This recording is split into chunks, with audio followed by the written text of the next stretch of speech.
네, 앞서서 G2의 경기에 대해서도 이야기를 했는데 특히나 중국 경기의 회복에 대한 기대감이 크게 일고 있습니다. 12월에 경제 지표도 잇따라 발표가 되게 되는데 중국 경기 회복에 대해서 확신을 심어줄 수 있을지 궁금합니다. 중국 경기와 관련해서 오늘 자세한 내용 알아보겠는데요. 미중산업경제연구소의 조용찬 소장 모셨습니다. 안녕하세요. 예, 안녕하십니까. 네, 연구소를 또 확대를 하셨는데요. 축하드립니다. 네, 감사합니다. 네, 먼저 중국과 관련해서 전반적인 의견부터 듣고 싶습니다. 일단은 8% 경제 성장이 올해는 또 다시 가능할 것이다라는 낙관론이 힘을 얻고 있는 상황인데요. 전반적으로 2013년 어떻게 봐야 될까요? 네, 주요 IB 투자은행들의 보고서를 따르면 이번 3분기까지 8.2%까지 중국의 성장률은 올라갈 것으로 보고 있습니다. 올해 전체적으로는 8.1% 성장을 예측을 했는데요. 아무래도 중국 정부가 각종 경기 자극 정책뿐만 아니라 인프라 투자 확대에 따른 이런 내수 활성화가 중국 경제를 올해 성장 모멘텀을 이끌지 않을까 보여집니다. 다만 중국 정부가 기존의 빠른 경제 성장을 지금은 건전한 성장 그리고 지속적인 성장으로 바꾼 만큼 앞으로 투자를 집중화시킬 가능성이 높고요. 또 내수 주도의 성장을 펼칠 가능성이 크기 때문에 수출이라든지 그리고 그동안의 중화학공업 주도의 투자 방식에서는 벗어날 것으로 보여집니다. 이를 위해서 중국 정부가 산업 구조 조정을 지금 빠르게 추진할 것으로 보여지는데요. 우선 도농 간의 공동 개발 그리고 녹색 발전, 혁신 발전, 포용 발전을 주요 4개 정책 목표로 제시를 했습니다.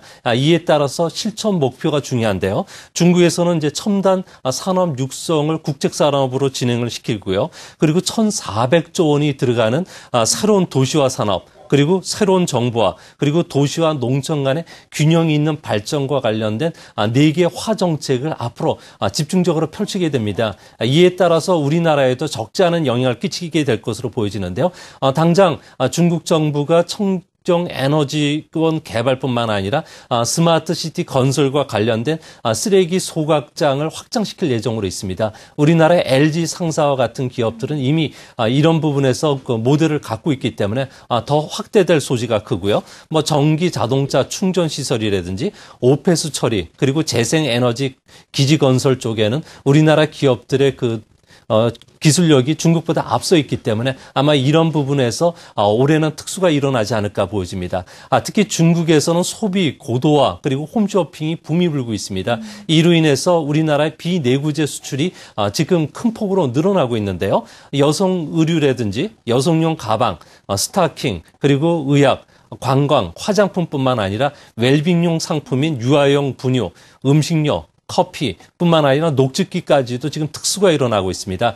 다만 이전까지 중국물이라고 생각했던 철강이라든지 석유 제품 쪽에서는 특수가 일어나지는 않을 것 같이 보이고요. 또 메모리 반도체라든지 자동차나 선망용 부품 그리고 LCD 부품 쪽에서는 올해도 좀 부진을 면치 못할 것으로 보여집니다. 네, 전반적으로 쭉 정리를 해주셨는데 일단 4개화 정책 중에 하나로 도시화 이 부분이 상당히 눈길을 끕니다. 1,400조 원이 투자될 것이다. 5년 동안 상당히 큰 금액이라고 할 수 있겠는데요. 세부적인 정책은 언제쯤 발표가 될 예정인지 그리고 이에 따라서 국내 산업에는 어느 정도나 긍정적인 효과가 예상되는지 궁금한데요. 네, 중국은 3월 달에 전국 도시화 작업 회의에서 650개 도시 중에서 어떤 도시를 스마트 시티 도시로 지정을 할지 그리고 어떤 방식의 산업 발전 모델을 제시할지 앞으로 3월 달 돼야지 이제 발표될 것으로 보여집니다. 하지만 절강성이라든지 그리고 광동성 쪽에서는 광역 도시화가 진행되고 있기 때문에 이들 지역을 중심으로 선정되지 않을까 보여집니다. 미래형 스마트 시티 같은 경우에는 1,400조 원을 투입하게 되는데요. 우선 도시 재개발과 관련된 하드웨어 정비 사업뿐만 아니라 교통통신이나 공항 가스와 같은 도시 기반 시설을 비롯해서 사회보장, 교육, 의료와 같은 공공 서비스를 집중적으로 육성시킬 것이라 그럽니다. 이런 소프트웨어적인 정비는 앞으로 중국 경제에 커다란 비핵화를 할 것으로 보여지는데요. 지금 중국의 그 도시 쪽에 살고 있는 사람은 6억 9천만 명입니다. 앞으로 20년 뒤에는 3억 명 정도가 더 늘어나게 되는데요. 이렇게 되면 소비 부분에서는 농촌보다는 도시가 3배 이상 소비가 늘어나기 때문에 소비와 관련된 산업들이 앞으로 계속 발전해 나갈 것으로 보여집니다. 특히 중국에서는 도시 인구가 한 명이 늘어날 때마다 1,750만 원 정도의 고정자산 투자가 늘어나게 되는데요. 3억 명 정도가 도시로 유입된다 그러면은 무려 5,250조 원에 달하는 그 투자가 일어나게 됩니다. 이거와 관련해서 중국 정부가 각종 그 일자리 창출을 통해서 세제 혜택이라든지 이런 정책을 쓰기 때문에 우리나라 산업에도 거대한 영향을 끼칠 것으로 보여집니다. 네, 거대한 영향을 미칠 수 있겠다. 새로운 도시화와 관련해서 여러 가지를 말씀을 해주셨는데 그렇다면 이것이 중국 경제의 성장을 이끌 만한 아주 강력한 드라이브가 될 수 있을지 어느 정도 수준으로 평가를 하시는지 궁금한데요. 네, 외형상으로 보면 환경 기술이라든지 그리고 에너지 절약, IT 쪽에서는 계속 특수들이 일어날 것으로 보여집니다. 하지만 일본만 하더라도 스마트 시티가 한 200개 정도 되는데요. 여기에 수익 모델을 갖고 있지를 못한 상황입니다. 중국 현재 기술력으로 봤을 경우는 산업화 초기 단계이고 전기 자동차를 생산하는 정도지 스마트 시티가 된 다음에 실질적으로 중국 정부가 앞으로 내세워야 될 친환경 산업에 대한 비전이라든지 라이프 스타일이 지금 없는 상태고요. 고장이나 교체와 관련된 구체적인 해결책도 지금 제시하지 못한 상태이기 때문에 앞으로도 상당한 좀 시행착오가 겪지 않을까 보여집니다. 아무래도 스마트 시티 건설을 한다는 것은 과잉 생산 시설에 대한 처리 문제 그리고 중국이 일자리 창출을 위해서 이런 정책을 내세웠기 때문에 앞으로 중국에서는 이런 정책과 관련된 과잉 생산 문제가 또 은행 부실 채권으로 연결될 가능성이 있기 때문에 초기 투자에는 아마 좀 신중하실 필요가 있지 않나 보여집니다. 네. 그리고 또 이 중국의 성장 방식이 내수 주도로 어느 정도 변화를 하면서 앞서서도 내수와 관련된 종목들, 소비 관련된 종목들 많이 살펴봐야 한다라고 말씀해 주셨습니다. 국내 여성 화장품이라든지 스타킹, 의류, 거기에다가 분유라든지 웰빙과 관련한 먹을거리도 인기를 끌고 있다라고 말씀해 주셨는데 소비 확대가 실제로 어느 정도까지 증가를 할 수 있을까요? 네, 중국은 GDP의 35%가 소비로 구성이 되어 있습니다. 이 때문에 소비가 계속 증가를 해야 되는데요. 작년에는 소비가 14.2% 증가한 것으로 보여집니다. 올해는 15% 전후까지 높아질 것으로 보여지는데요.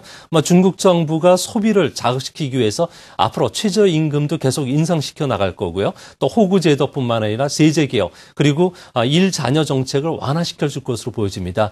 중국은 1년에 1,100만 명이 태어나는데요. 일자녀 정책이 완화되면은 1년에 1,400만에서 1,500만 정도로 인구가 늘어나기 때문에 이거와 관련된 유아용 제품이라든지 학습지 시장 같은 경우는 당장 우리나라의 수혜를 입을 가능성이 높습니다. 하지만 중국 같은 경우에는 앞으로 1월 달에 가전 하향이 끝나게 되고요. 또 에너지 절약형 보조금 정책도 6월과 9월에 끝나기 때문에 우리가 생각했던 소비가 폭발적으로 늘어나지는 않을 것으로 보여집니다. 이 때문에 중국에서 특수가 일어나는 부분들과 관련돼서 세부적으로 종목별로 접근하실 필요가 있지 않나 보여집니다. 네, 소비와 관련해서도 종목별로 접근이 필요하다라고 말씀해 주셨습니다. 옥석을 가려야 한다라는 의견이었죠. 이렇게 중국 경기에 대해서 저희가 쭉 진단을 하고 있는데 중국 경기에 대해서 물론 낙관론이 힘을 얻고는 있지만 그래도 완만한 회복세다 정도거든요. V자형 회복을 하기 위해서는 중국의 수출도 좋아져야 할 것 같은데 중국 수출과 관련해서는 어떤 생각 가지고 계세요?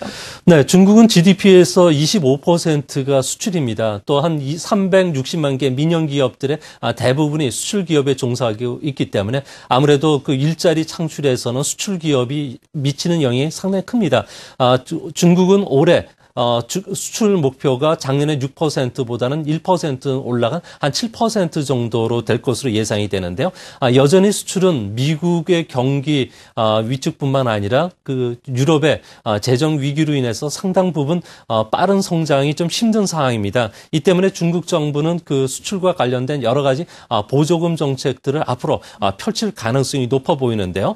중국은 수출이 계절적인 특성이 상당히 강하게 나타납니다. 네. 1월 달 같은 경우에는 춘절을 앞두고 밀어넣기 수출 때문에 한 10% 늘어나지만 2월 달부터는 수출이 좀 감소하게 되고요. 3월 달에는 다시 수출이 V자 회복을 그릴 가능성이 높기 때문에 우리나라의 대중국 관련된 수출 기업들은 2분기에 바닥이 찾아올 가능성이 높기 때문에 2분기까지는 좀 기다리셨다가 좋은 종목을 이사 죽듯이 그런 그 선택하는 전략이 좋지 않나 보여집니다. 네, 좀 기다렸다가 접근을 해보자 투자 전략까지 말씀해 주셨는데 중국에서 이렇게 여러 가지 프로젝트가 올해 또 시행이 되게 되는데 이런 부분에 대해서 좀 정리를 해주시면 좋을 것 같고요. 업종별 미치는 영향에 대해서 다시 한번 설명을 해주시죠. 네, 중국은 이제 앞으로 투자와 관련된 그 성장 모멘텀을 가지고 상반기 경제를 이끌 수밖에 없는데요. 이거와 관련해서 8조 유엔에 달하는 아름다운 중국 건설에 중국 정부가 상반기부터 국가 프로젝트들을 추진하게 됩니다.